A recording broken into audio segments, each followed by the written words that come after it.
Hey guys, by popular demand, here's a compilation of Junji Ito stories for you to listen to.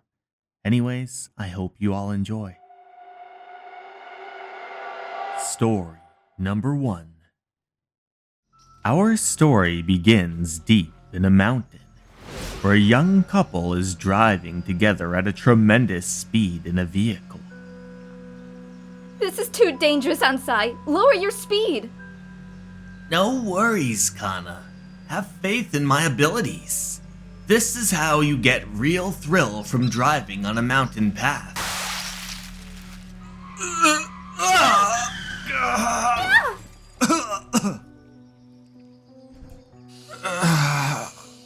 Hey, Kana. Are you alright? I'm fine. Damn. How unlucky. Look. What is this? It looks like blood. If it's blood, we could have hit something. Probably a bird of some sort. Does the blood splatter so much by hitting a bird? How would I know? There isn't any carcass in sight. And so, our protagonist tries to turn his key once again, but the vehicle stalls. Oh, great. We need to get some help. And it's useless to yell for help since we're already so deep in the mountain. Not to mention that the car isn't working. So let's just find a place with a telephone. There should be houses within walking distance from here. The couple begins to walk through the dark forest. It's a dead end ahead.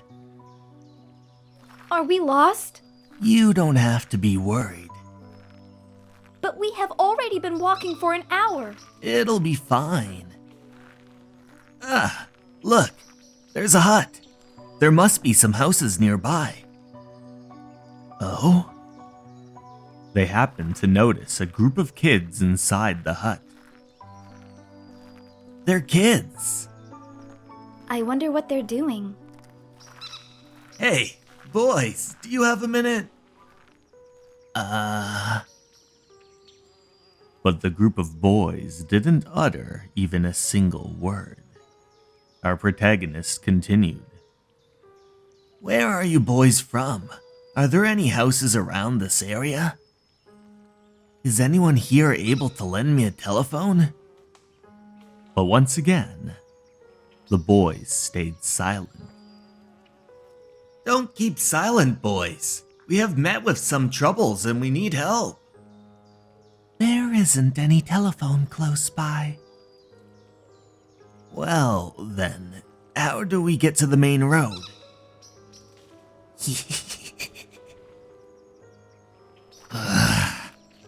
Let's go, Kana. These brats are behaving so weirdly. As the two of them left, the boys looked over at them with a strange glance. Ansai? Hey, Ansai? Ansai! What is it? How annoying. Look behind. And when he looked over, he noticed what she was talking about. Those kids have been following us. The boys looked serious, and wielded in their hands were vines with thorns attached. Hey, kids, what are you up to? Once again, they remained silent. We'll be leaving if there isn't anything you want. Don't make a fool out of me. But in that instant, the boys ran at the two of them at a tremendous speed. One of the boys swung, and it collided with Kana. It hurts! Hey, you bastard! What are you doing? Are you alright, Kana? But on her neck was a deep laceration. Blood began to spew out, and the boys began to drool and froth from their mouth. One of them spoke. Blood.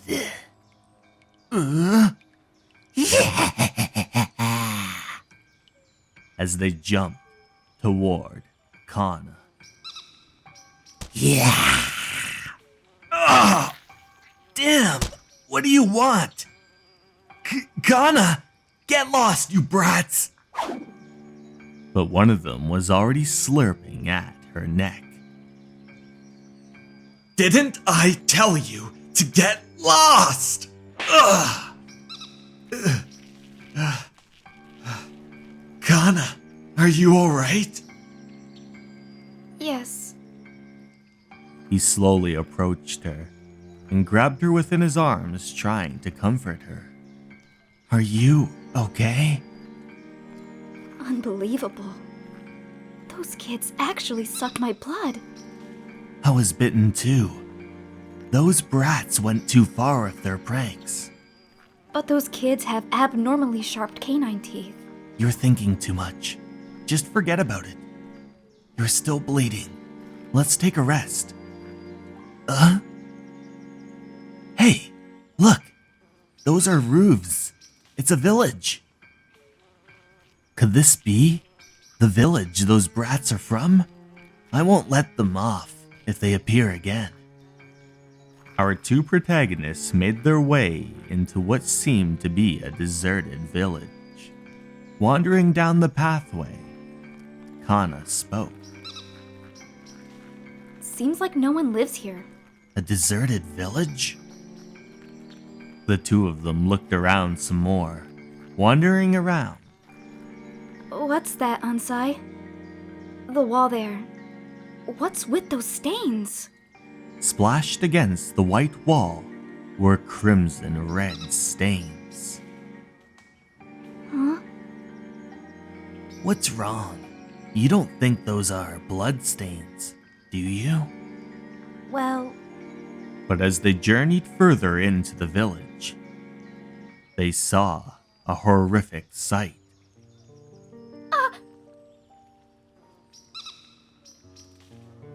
blood! And it looks like it's still fresh. What blood is it? I don't know. There's something in the blood. What is this? Seems like skin. Ugh. Look, there are blood traces there as well. Ansai, what are you doing? I want to know where this blood leads to. Hey, let's stop following, shall we? You don't have to be afraid. Someone could have been injured. The two of them followed the bloodstains down a dark alleyway, and what they saw was a doorway. Look, the bloodstains lead all the way to that door. Hold on. What are you going to do? Ansai! Is there anyone inside? Ansai, let's head back. But that was when they heard the sound of the door opening, and a young man greeted them with raven black hair and a white top. Sorry to disturb you. Our car broke down in front of your town. Is it possible for you to lend us a phone? The man paused for a moment, and then he spoke. Unfortunately, I don't have a phone here, but it looks like the lady here has been injured. What happened? It's nothing much. We met a bunch of weird kids on the way here, and we were bitten by them. Oh, it's those brats again. Do you know them? Yes. Anyway, her wounds. We should attend her wounds immediately. Are those kids from this village? No, I'm the only one who lives in this village. I have no idea where those kids are from, just that they frequent this village often. A bunch of problematic kids. They even burnt my hand once. The bandage is done now. How is the pain?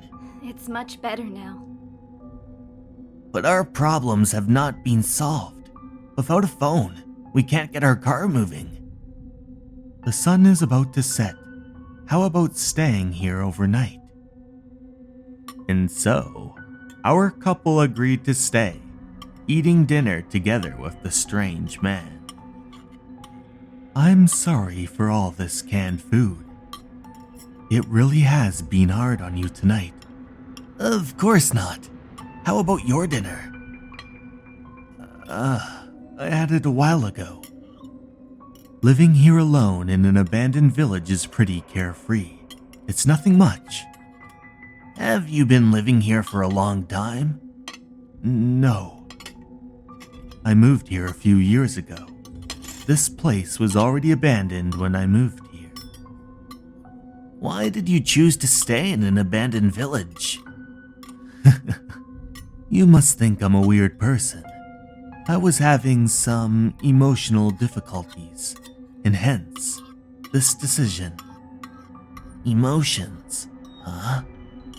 The man looked at him strangely, and then he uttered, Your girlfriend is a quiet person. She doesn't speak a lot. She's an introvert and pessimistic one at that. Hold on. Ansai? It has been a long time since I had an enjoyable night like this. And soon, the dawn turned to dusk and it was nighttime. Your name is Kana. Looking at you reminds me of a certain person. What kind of person was she? He passes the two of them some drinks. She is the most important person in my life. However, I'll always feel sad whenever I talk about her. Has she passed away? No. I'm sorry. I didn't mean to talk about it, but I can't help but recall those memories when I first saw Kana. I really do apologize. Just treat it as if you are comforting a lonely man tonight.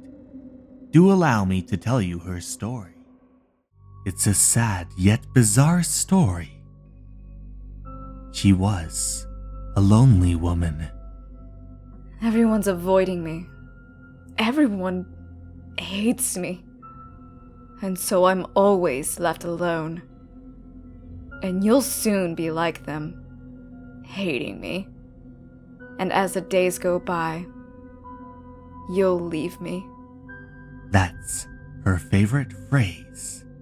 And I always refute her by saying, rather than saying others are leaving you, why not say you are the one refusing them?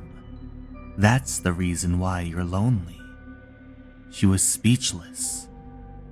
But that did not change her habit of saying her pet phrase. Then one day I noticed there was a scar on her wrist. Noticing my gaze, she said, I hope that my blood is able to leave me too. Look at how my blood is flowing out of my body. I believe it must hate me. It's hoping to leave me. It was on a particular night I realized I had a nosebleed. A nosebleed. It's weird, isn't it? Even the blood in my body despises me. I thought. That was when I realized there was a need for me to watch over her.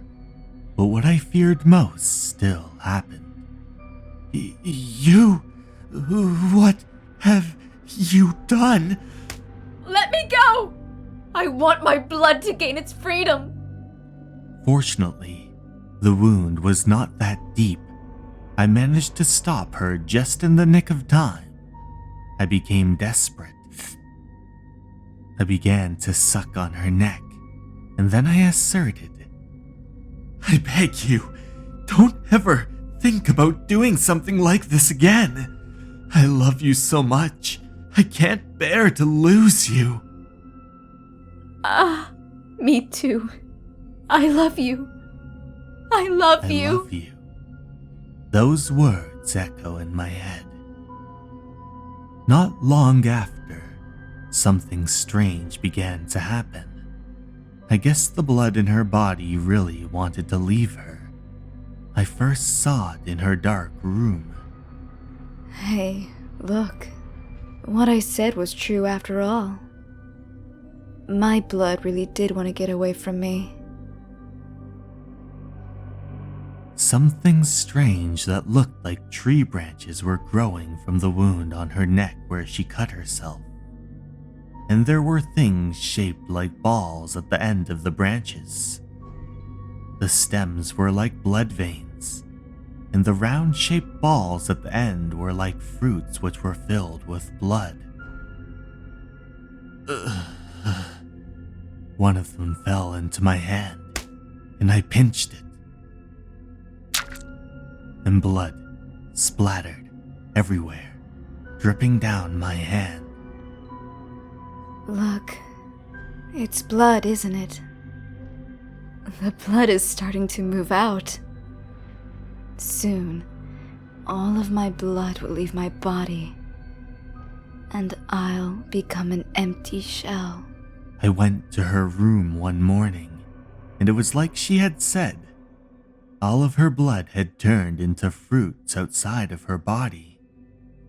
Was it really because her blood wanted to get away from her? I personally don't think so. That blood still belongs to her, and now she is able to live forever as she turned into fruits of blood. Later that night, our protagonist was fast asleep.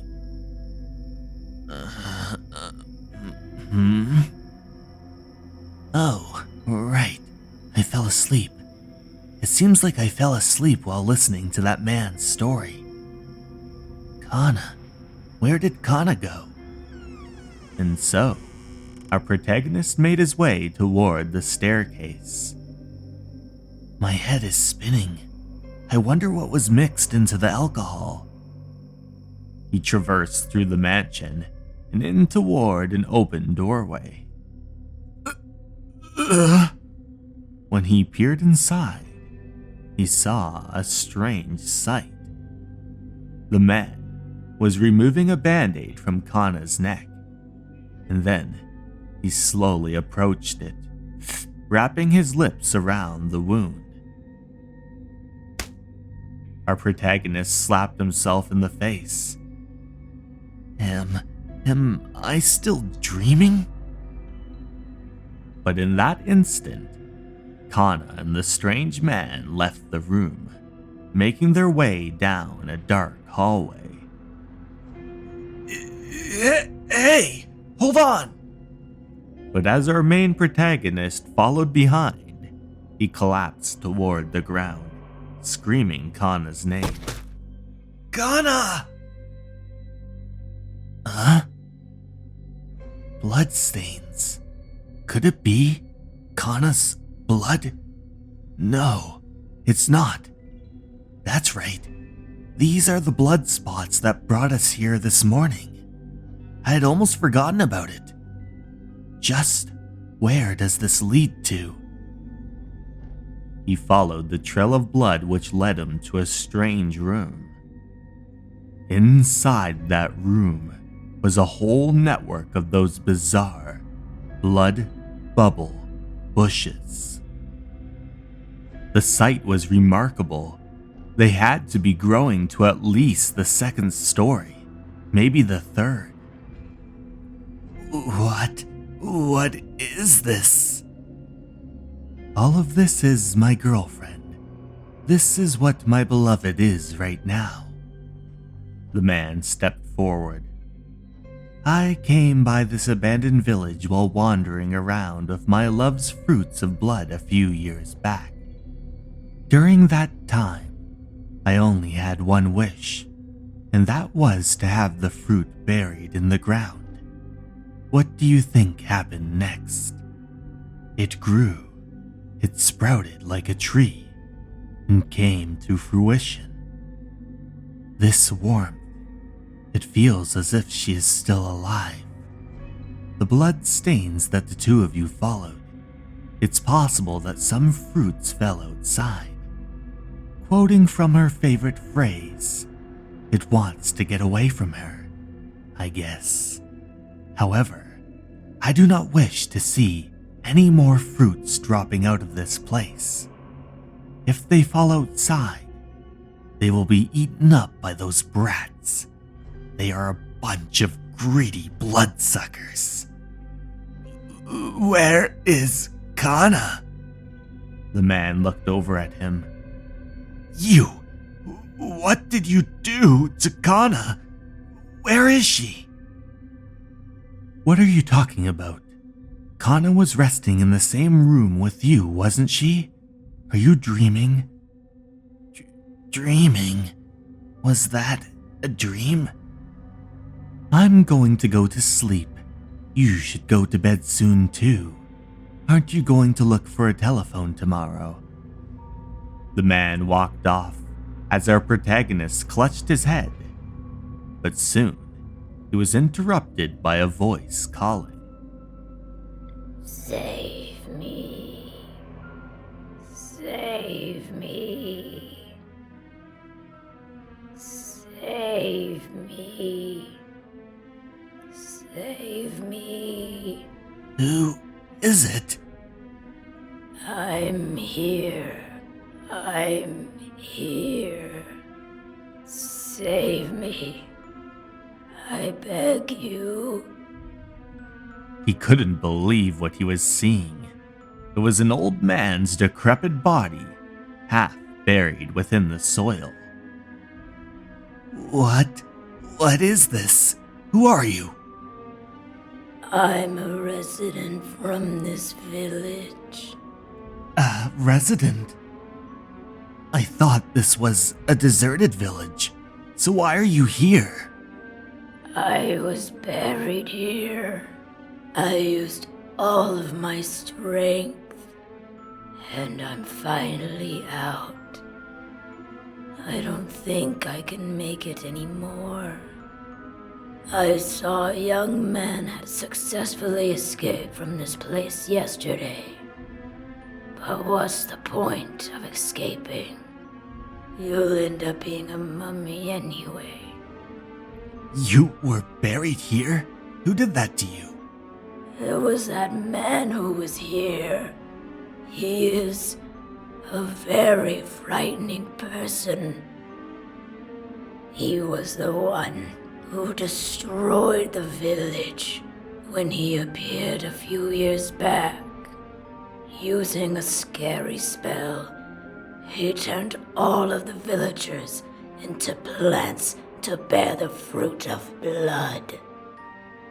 These plants you are seeing are what the villagers' blood has turned into. These stems grew out of the villagers' bodies, and the bodies are all buried in the ground, thus turning into mummies. He said that this is where his lover is buried. That's a lie. Those who are buried here are all the villagers. That man wanted to turn this place into a blood field. The quality of the fruits planted where the sun doesn't reach is probably better. He suffers from Renfield syndrome. He depends on the blood bubbles to survive. Soon, all of the villagers will be mummies.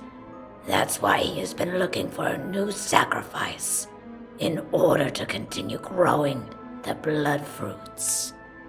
I advise you to be careful of that man's spell. The spell? What is it? He will give your wound a kiss while you're unaware of it. Soon after, stems of the blood bubbles will start budding from the wound. And these stems will suck your blood dry until you become a mummy. Are there any ways to lift the spell? There is only one way, and that is to grow your own blood bubbles. Then eat them. If you do this, they will stop growing. However, the horrible thing is, you will only lust for blood after eating your own blood bubbles. A number of the villagers, including some kids, have done this. They look so strange now. Some of them are lurking around in the forest, and some have traveled to the city in search of fresh human blood. They have all turned into bloodsuckers. They must have been infected with Renfield syndrome. My son had also eaten his own blood bubbles. I was reluctant to become a bloodsucker, and I have ended up like this. He clutched his head once more, and then he uttered, A dream. This is just a dream. Hey, you don't leave. Save me. The sun is rising. Kana, are you there, Kana? Kana! Inside the room was Kana, sitting on the bedside. Kana, are you alright? Do you feel weird anywhere? She looked at him strangely and then spoke. I'm alright. I just feel a little strange. Come on, let's leave this place. That man must have drugged the alcohol. The two of them, now arm in arm, walked down the stairwell, traversing through the mansion and trying to leave. But when they got to the front door, it was locked. Damn it! It can't be opened. Are there any more exits? A voice spoke from behind them. There's only one exit. It would be a problem if both of you were to escape. You two are my important guests. Look, her neck. Isn't it beautiful? Just look at that. A fruit as beautiful as a ruby. From now on, she will be the one to bear the dark jewel. Shut up and open this door! Do it yourself if you want the door open. But judging from your condition right now, I believe you definitely do not have the strength to open it, because the alcohol from yesterday should have started its effect. Damn it! Ugh. An axe continued to pound through the doorway, and when it opened, it revealed those strange kids. Yeah, this way! They chanted. There's a very strong smell of blood in that direction. These brats. Kana, let's use this chance to escape. Quick! He grabbed Kana and began to push her outward, as the kids began to devour and slurp up that strange blood bubble patch. Nice! It's been a long time since I last tasted such delicious blood. We've waited a long time for this. We've been eating these blood bubbles from the forest. Those tasted horrible. Hey, do you still remember me? I'm your father. The boy looked over, and a smile formed on his face as the old man's eyes closed. And then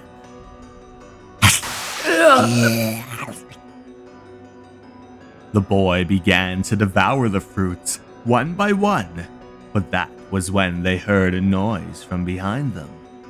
It was the strange man, and he stabbed one of them with a pitchfork. Blood streamed down the metal pitchfork. Meanwhile, outside, Kana and our protagonist were running as fast as they could. Ansai, I can't walk anymore. Let's rest for a bit.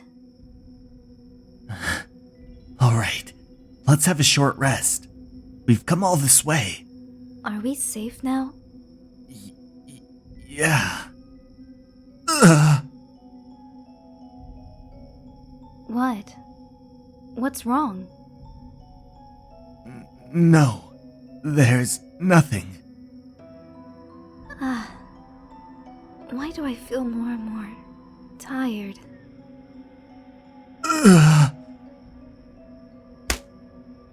Me too. I've been affected by his spell.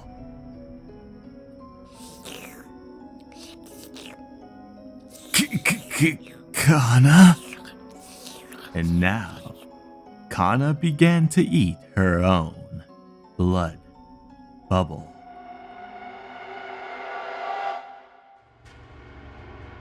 Story number 2. As the youngest of 4 boys, I quickly learned my place in the world. It didn't hurt that I was short and ugly, at least not as much as their fists. It was good training. By the time I grew up, I knew how worthless I was, and I knew not to trust anyone.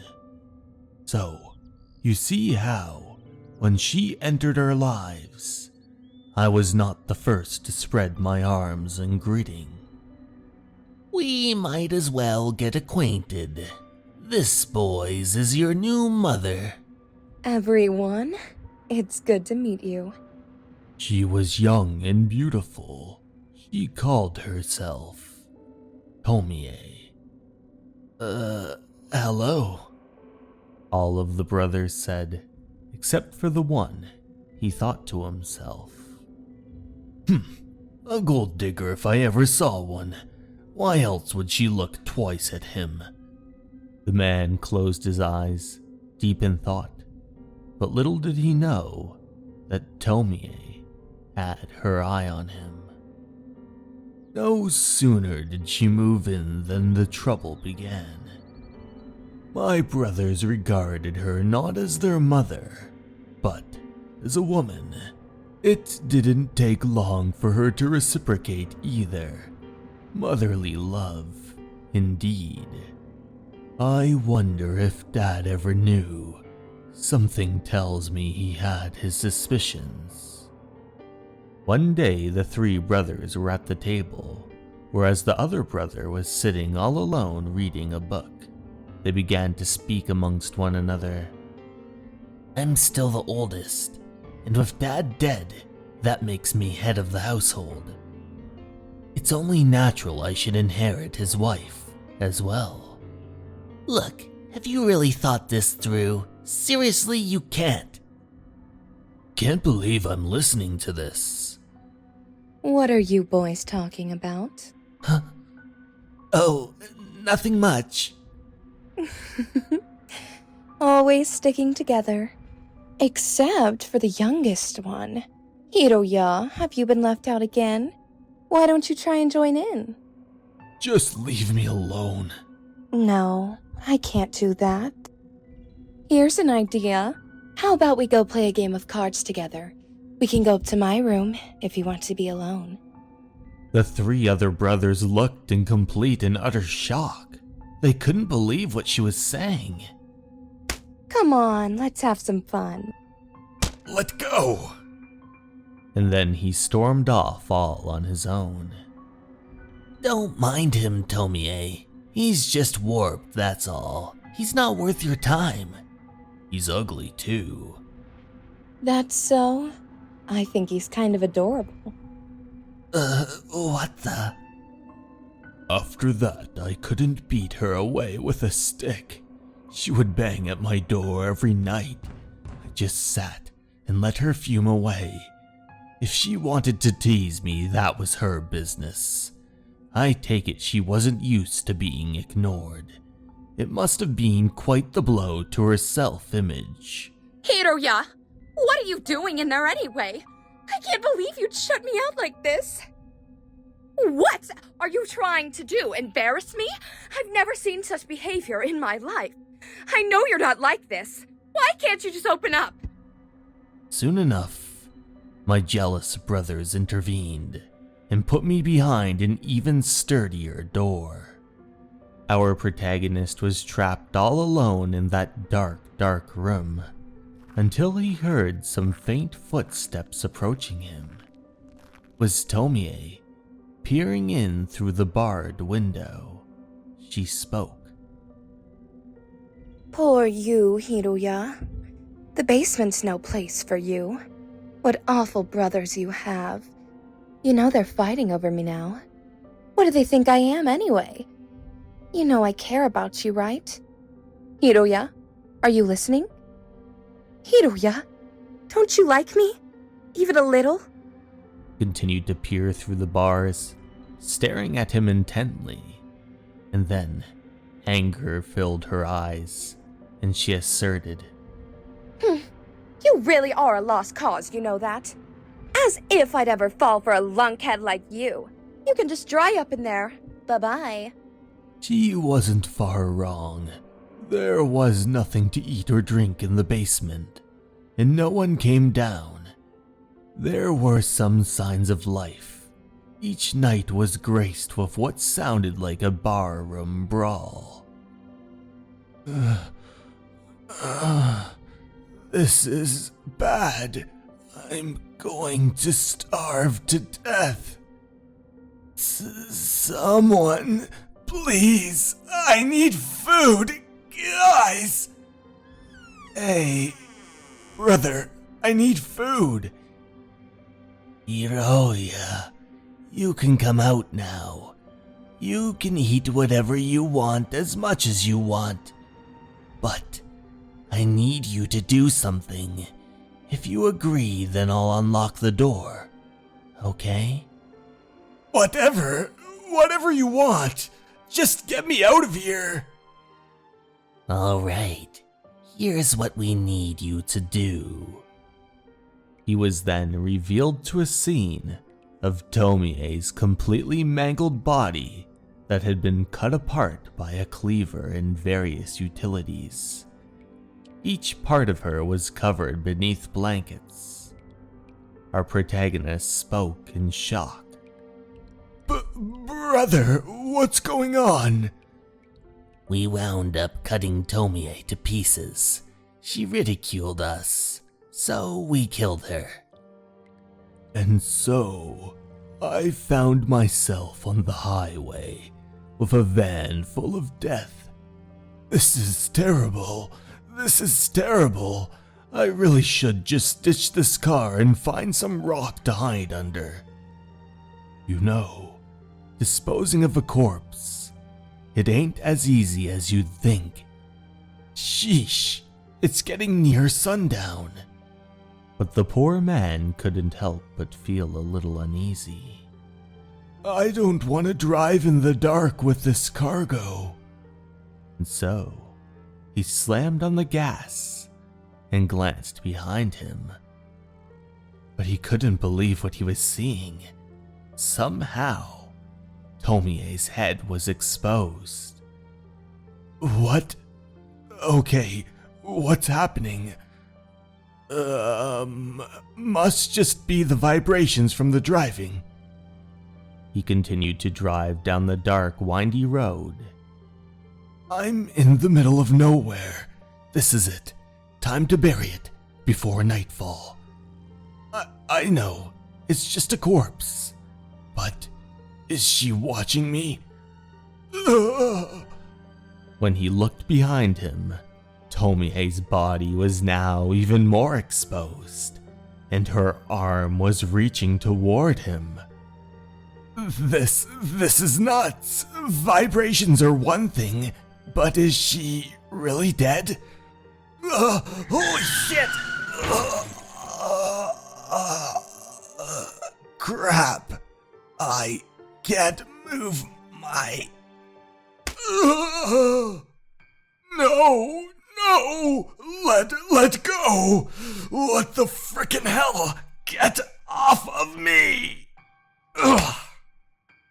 Then, he reached behind him and grabbed a shovel.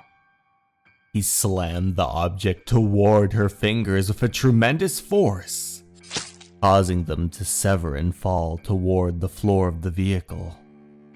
He then struggled some more, flying out the side door.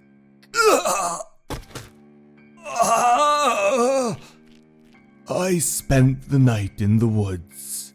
It was 2 days before I left the mountain. Half starved, I wandered into a cafeteria. It was there that I learned I was wanted for a crime of someone else's passion. Oh shit, it's my brothers. They must have framed me. Where do I go now? Even if I turn myself in, I doubt they left much to back up my side of the story. So, back to the mountains it was. After a while, I came across a cave. It seemed dry enough, so I adopted it as my makeshift home. The man flicked his lighter, igniting some twigs and leaves, creating a fire to keep him warm. So cold. What's this? How did these get in my pocket? Was it when I broke them off? Did they just fall in? All 4 together? By chance? That woman, by God, she really was a creep. I threw them into the fire. A month passed and our protagonist was cooking some sort of food on the fire and consuming it. Now that I'm used to it, this cave life isn't so bad. The farmers just leave their food for the taking. No one will come looking for me here. And just as well, it's nice to have some peace and quiet for once. Compared to living with my brothers, this is heaven. I might as well stay here forever. But comfort leads to sloppiness. I was spotted one night sneaking around a farmhouse. Desperate to get away, I made a leap. Hold it! I ran as fast as I could until I was out of breath. Oh, crud. It's deep too. Shit. Stupid. He bandaged his wound tightly, still out of breath. And the cave was pitch black, but our protagonist soon awoken.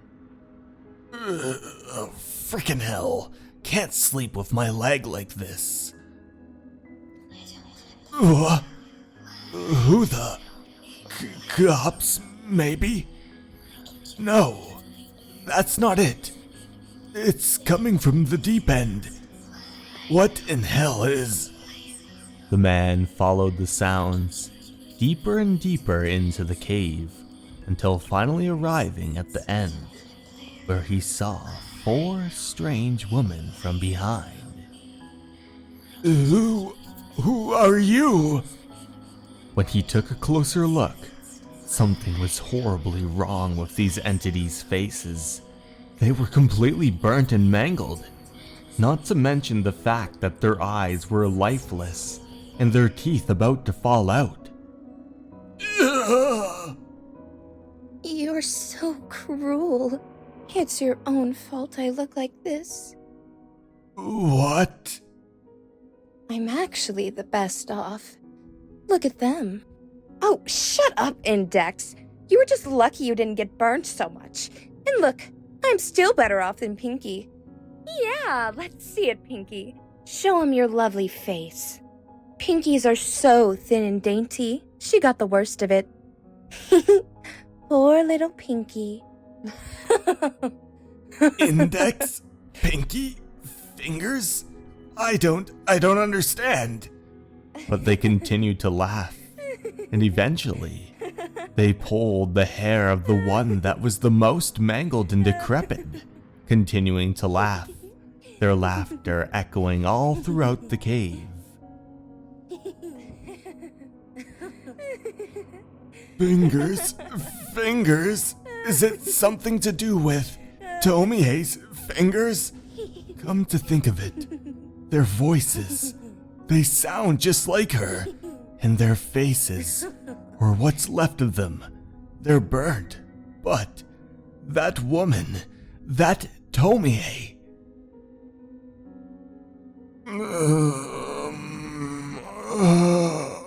Bad fever. Cut must be infected. The pus. They continued to laugh at him. Serves you right. Call it just a retribution. Look at me. Don't you think I'm getting prettier? Chalk it up to metabolism. Yeah, well, I'm not so far behind. It's not too late to pass you. Me too. On the other hand, little Pinky, you haven't improved at all, my dear. Poor little Pinky Finger. You're so scorched. I do believe you'll stay the way you are forever.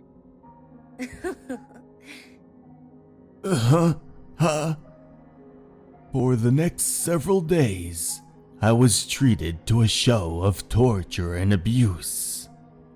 Hey, ugly duckling. Monster. You disfigured lump.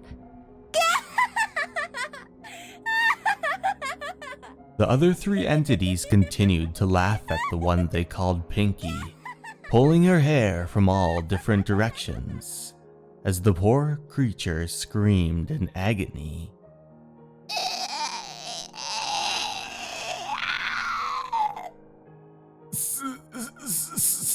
Stop it! I'm telling you to stop already! Let go! Ugh. He grabbed Pinky, and the two of them tumbled backwards, and then he said, Alright guys, that's enough. Just leave Pinky alone. Got it? Whatever. Acting like a white knight. You're just a wanted criminal. Bucks of a feather stick together, eh? Quack, quack. Apart from Pinky, the fingers all improved rapidly, their skin turning delicate and sheer, until they all were the spitting image of Tomier. One by one, they left the cave, as each achieved her full beauty. I remained barely conscious, with poor, ugly Pinky, the two of us all alone, until she called for me. Hiroya. At last, we're alone together. Yeah. Hey, Pinky. Good riddance to them, huh? I know how you must have felt. I've been there myself. Hiroya, I love you. I said I loved you. Do you love me, Hiroya? Yeah, I think I do. Actually, yeah, I've never felt this way before. Little finger, I do love you. Please stay beside me. Forever.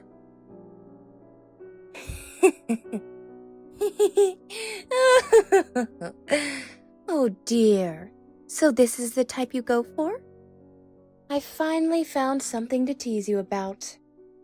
It was fun. After that, Pinky improved rapidly, and then, when she had healed enough, though I had but a few days left to live, she left without a moment's hesitation.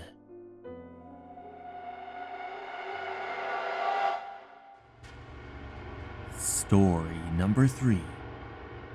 You know, sometimes I think that hair is actually dead bodies. Actually, I'm pretty convinced that it is so.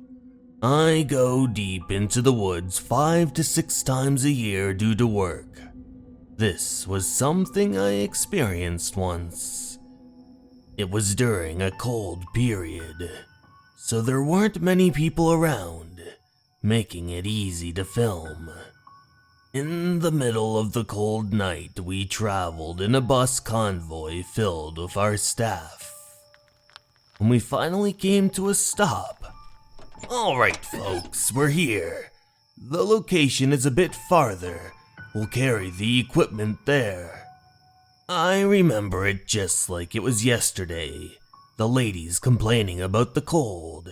I said to them, "Oh, you can wait in the bus. It's cold out there, and it'll take some time to set everything up." They thanked me, and the group of us traveled through the woods. I warned them all to watch your steps. This forest is quite bumpy.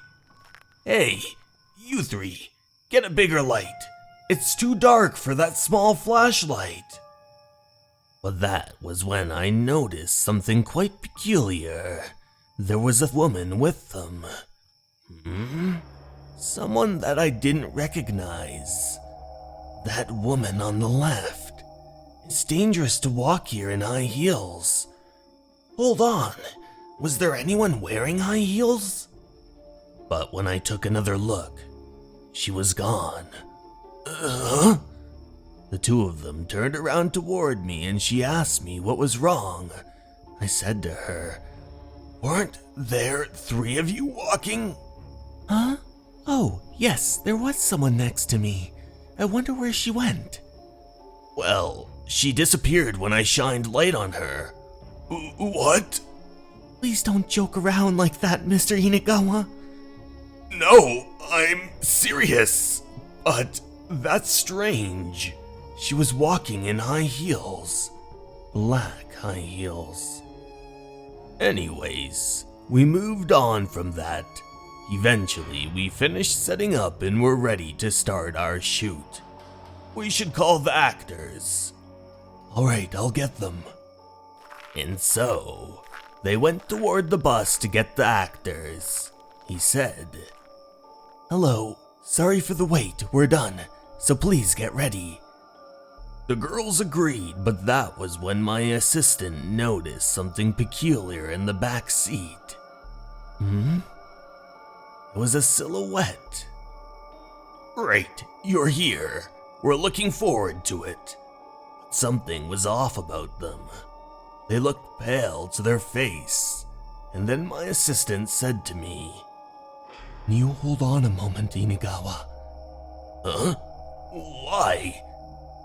Well, actually, when I went to call the girls, there was a woman sitting in the back of the bus.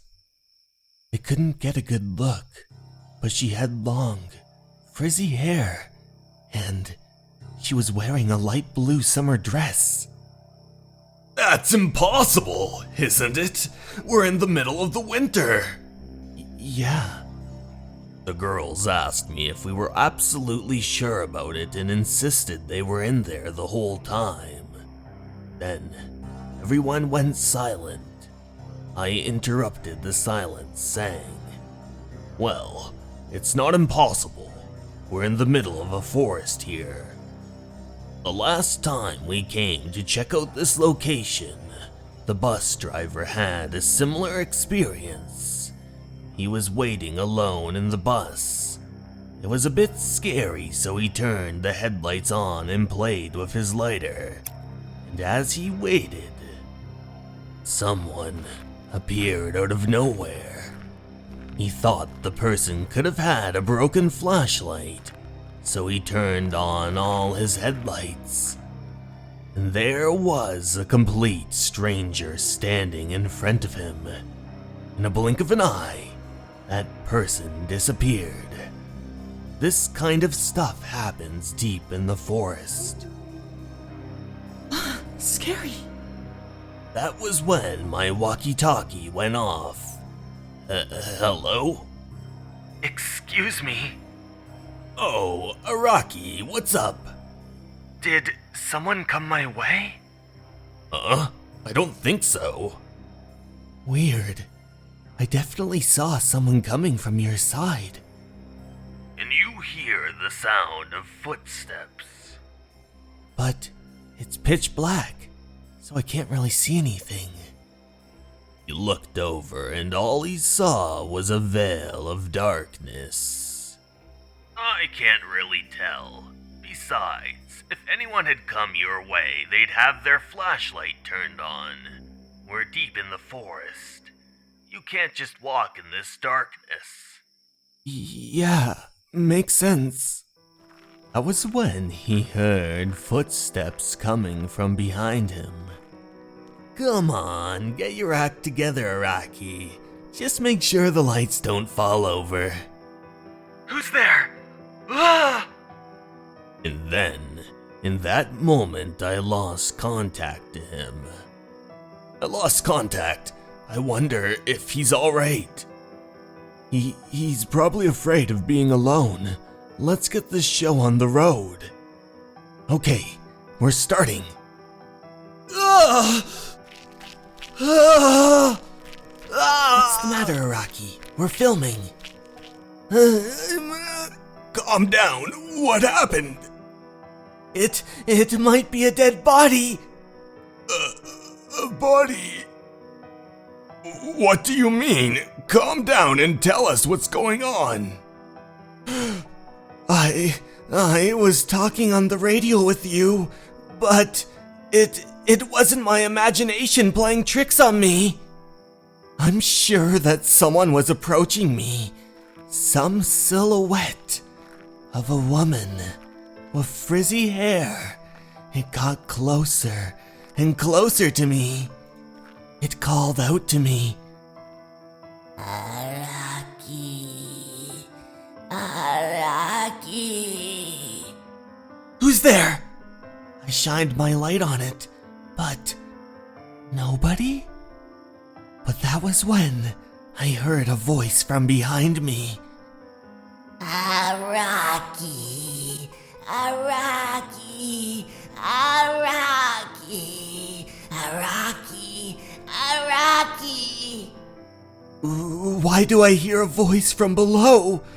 I shined my flashlight below me, and what I saw was some sort of mangled creature. Her frizzy hair sprawled all about the ground. And to make matters worse, hair was spewing out from her mouth and eye sockets, and her eyes were completely pale. Oh, it's just the roots of the tree that scared me shitless. But then the voice continued. Araki. Who's there? I shined my light to an opening in the ground. And that was where the voice was coming from. It continued to call my name. Araki. Araki. Araki. Araki. Who are you? Give me a break. What the poor boy saw, he couldn't believe his very eyes. I saw a shoe and a dress in that hole. In that instant, everyone went pale and sweat dripped down their cheeks. The group of us all went together in the woods, discussing the possibilities of a dead body being in here. We went to the site where Araki was. It's over there. He pointed toward a large burrow beneath the tree. Look! And indeed, what he said was true. There were those black heels. It was unmistakable. Those heels were the ones I saw earlier on that strange woman. Are you kidding me? Those clothes, they're the ones that the woman in the bus was wearing. What? No. I reached in toward the burrow, pulling out the clothes. But as we examined closer, we realized... Nope, there's nobody. Yeah, nobody after all. But then, I shined my light up into the trees. And what we saw was all kinds of hair-like substance seeping down from the trees. It made that dead tree look like a willow. Ugh, Hinekawa, that is... Isn't it the body? Huh? The hair is the dead body. Basically, what had happened was that she hung herself, and only her hair remained. I imagine the rest of her body fell down. I don't know the exact circumstances though. But yeah, to sum it all up, that's what happened.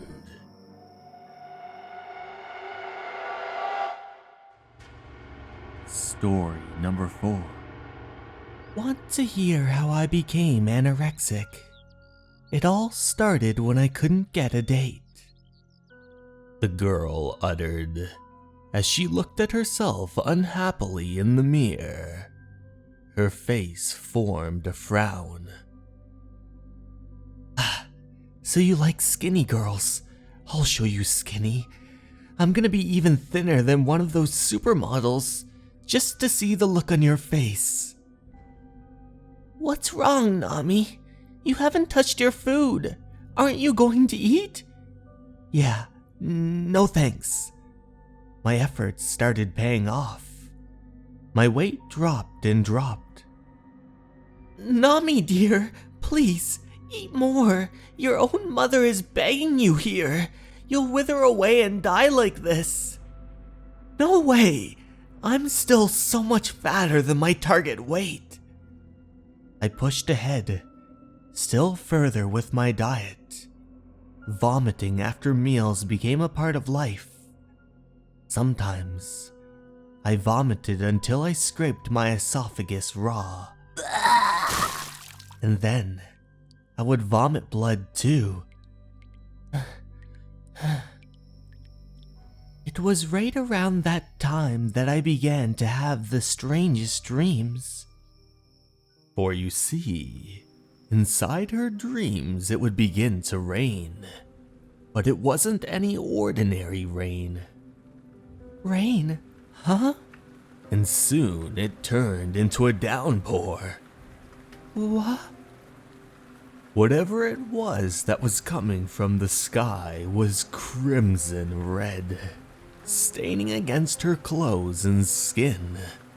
She uttered, Blood? It's raining blood.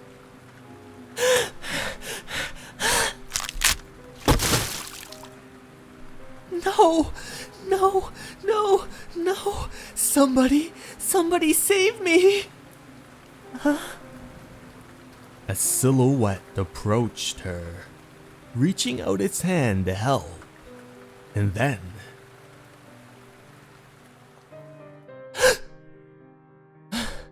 God, what a weird dream. A rain of blood? And that creepy hand. I saw it all so clearly. Wait, I can still kind of taste it. Am I still dreaming? Why can I still taste blood? Huh? What the hell? she rushed toward the mirror, taking a look at herself. There was blood splattered all around her lips. Blood? When was I bleeding? I could have vomited while I was asleep. The futon, too, spotted with it. I must have vomited. No mistake. Ugh, so gross. That's gotta be why I had the dream. The next day, the girl was on her way to school when she heard a voice from behind her. Morning, Nami. She looked behind to see a tall man. And you might be? I'm Tani from Class D. Kazuya, Tani. I didn't think you'd know who I was. We're in different classes and it's not like I stand out at all. I know who you are though. Have for quite a while. You've got everybody worried, you know. It's just, You've lost so much weight. They're concerned it might get to be life-threatening. Are you eating right? She paused for a moment, and then she uttered, "Please don't worry about me." "You can tell me if something's up, Nami. We can talk about it." "Nothing's up. And even if something was, I'd want to tell you about it in the first place." "Hey, wait. I'm sorry. I just wanted to, be your friend or something. That's all. Didn't mean to, But she paused for a moment. Then, once again, it began to rain. Rain splattering toward her as she called for help. "Help! Somebody! Please, help!" And then, that strange silhouette reached toward her as she screamed no in terror. The same dream again. How long am I gonna keep seeing it? Blood again, too? When will it all stop? Later that day. This sucks. I hate this. I'm always depressed lately. And I haven't even gotten to lose the weight I wanted. But that was when she noticed the boy, Tomie, sitting up against a pole with his head tucked between his knees. As she passed, he looked up toward her, but this time, he was much skinnier than usual. "Oh, hey, Nami." "Honey, is that really you? What happened to you? Your face is as pale as a ghost." "Oh, is that so? To tell you the truth, I'm on a diet too right now. Alley-oop! Since you're doing one, I decided to join in on the fun." What are you talking about?" "As long as you keep starving yourself and wasting away, I thought I might do it too. My promise to you. I'm willing to keep this up as long as you will." "You? No way! What are you, stupid? Knock off that crap right now!" "You're right. Maybe I am stupid. But what I'm doing is no stupider than going on a diet just to stick it to your ex. I'm dieting for you, Nami. I'm doing it because I like you."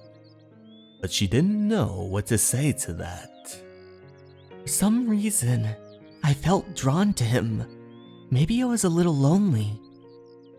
Few days later, the two of them decided to meet in the park. I really think I might be anorexic. Even when I want to eat, I just can't keep it down. "That's a shame. After all, if you can't eat, I have to stay like this."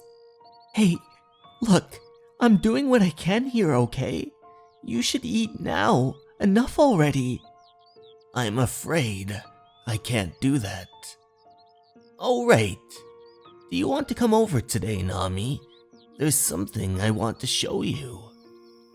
And so, she decided to listen to his request and followed him home. "It's this one. Well, come on in." "What did you want to show me?" "It's just over there, in the shed." And so, the two of them walked toward the shed as he ever so slowly opened the door and beckoned her to come inside. "Come on, don't be shy." As the two of them entered, the room was completely pitch black. But then, she looked up toward the roof, and what she saw was a massive colony of bats. There were so many of them, hanging upside down in their signature poses. Each one of them squeaking one by one as she let out a scream. pets! It's alright. Calm down. I'm looking after them. They're my pets. No, they're my friends. They're a very rare species of bat. You won't find them anywhere else in Japan. That one's Chutaro, and that one's Pero. That one there is Kyosuke. But as the boy reached out his hand, she couldn't help but feel it looked familiar. Oh, it's the hand. Pero! Come, Pero! And in a miraculous turn of events, the bat listened to his words, moving on toward his hand and sitting there. Isn't he cute? But then, it bit into his hand. Blood began to form, dripping down. As he said, It doesn't hurt a bit. How does that taste, Pero? Good? Tani, are you sure it's alright to do that? Of course. I'm always feeding them like this, letting them drink from me. They've been getting an extra big helping lately. All the weight I've lost lately, I owe it all to them. I'm not really on a diet. Sorry. How's that, Pero? Are you full now? The bat leaped off toward the ground, and then it sprung off toward her. Pero's trying to share what he drank with you. He can sense how empty your stomach is, how hungry you are. These little guys are native to South America. They help each other out by sharing their food. It's innate in their nature. They can feel that you're my friend, and any friend of mine is a friend of theirs too.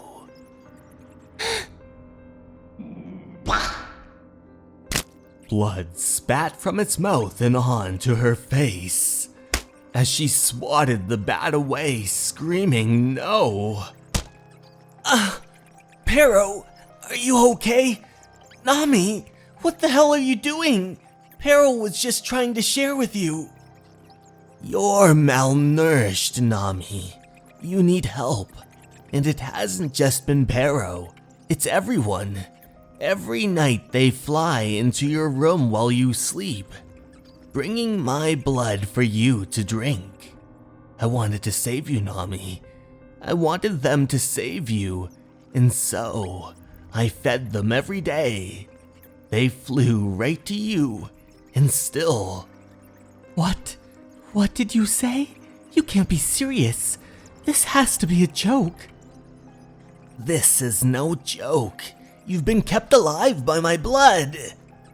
The bats approached her, as she almost threw up at the thought of consuming his blood each and every night.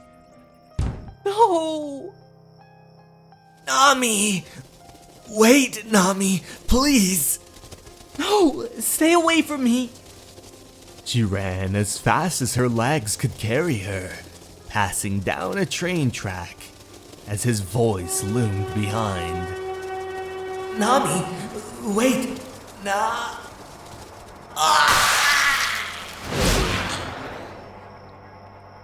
As she turned back toward the train track, all that remained was blood and his severed arm. The bats surrounded it and began to feast on his blood, sucking at it one by one with their talons, feasting on what remained of his flesh, until all of a sudden they bursted away into the sky and down to where his leg was, feasting on the flesh of this too. Sweat dripped down Nami's brow as she fell to the ground. But then, the bats went into the sky. The bats scattered everywhere, and they began to take Tani's body with them. And though it was dark, I could make out countless red trails in the sky. At first, I thought they were just gathering the food they had scavenged, but that wasn't the end of it. Blood they drank here, they vomited there. The blood they drank there, they vomited here. It was if they were transporting the blood between his separated parts, as if they were circulating it. The bats, they were trying to save their master. And then, in a strange and horrific turn of events, the severed hand began to move. She looked in complete and utter shock until she heard a strange voice. Nami, Nami, Nami, Nami. I need more blood, Nami. Save me. Nami, save me. And then, she passed out on the ground. When I came to, I found myself in a hospital bed. Nami, are you awake? Can you hear me? Yeah. Nami, what are these cuts on your body? They almost look like little bite marks. What? No, it was bats. This is the work of vampire bats. Vampire bats have been drinking away at my blood. Now, calm down, Nami dear. That couldn't be. There aren't any vampire bats in Japan. Or Nami, what awful nightmare she must have had. It's true. You have to believe me. It was the horrible truth that Kazuya Tane had been ripped to pieces by the train, and yet his remains were collected and taken away. Later that day, inside her room, she was all cuddled up beneath a blanket. No way. They actually went and recovered all the bits of his body? Could that mean that his body is still around in some way? I mean, I heard him. I heard his voice that day. Heard him screaming for help. No. Outside of her room, there were all kinds of vampire bats, banging against her window and trying to get inside. No, get away from me. They're inside? Coming from behind the nearby wardrobe, a head of one of those bats emerged, followed by several more. There was a whole colony coming toward her. She watched in complete and utter shock as they began to surround her, screaming at the top of her lungs. She sprinted as fast as she could outside of the house, but they all trailed behind her. To make matters worse, she heard Tani's voice. Nami, help me, Nami. More blood, more. Help me. His voice, it's getting louder and louder. I must be getting closer now. I must be getting closer to his head. Once again, the colony of bats began swarming about the sky, leaving behind crimson red trails of blood. The bats are drawing tracks in the sky again. Red bloody tracks. As the voice continued. Help me, Nami, help me. She followed the bats into the nearby woods until finally they surrounded some sort of head. It was Tani's head.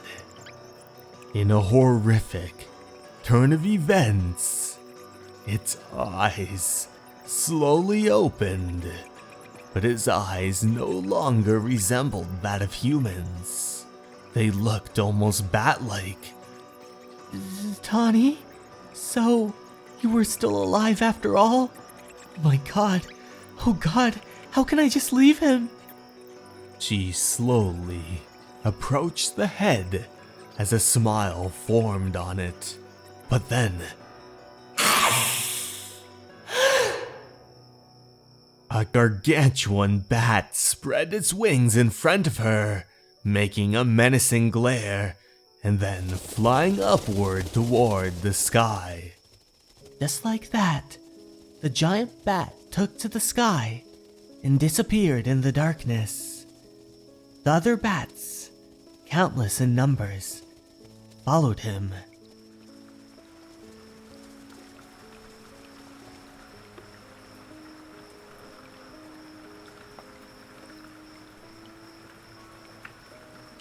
No sooner they had gone, it rained in a continuous downpour. It rained far and wide over the whole town. It rained blood.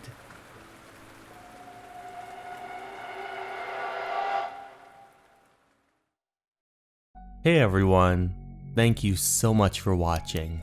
I'd like to take this time to give a very special thanks to my Patreons and YouTube members. The Last Sin Eater, Motosurf, Leo, Minue, Kago, Louise V, and Lady Scare. Thank you so much everyone, and remember, you're important and you matter. Have a great night everyone. Goodbye.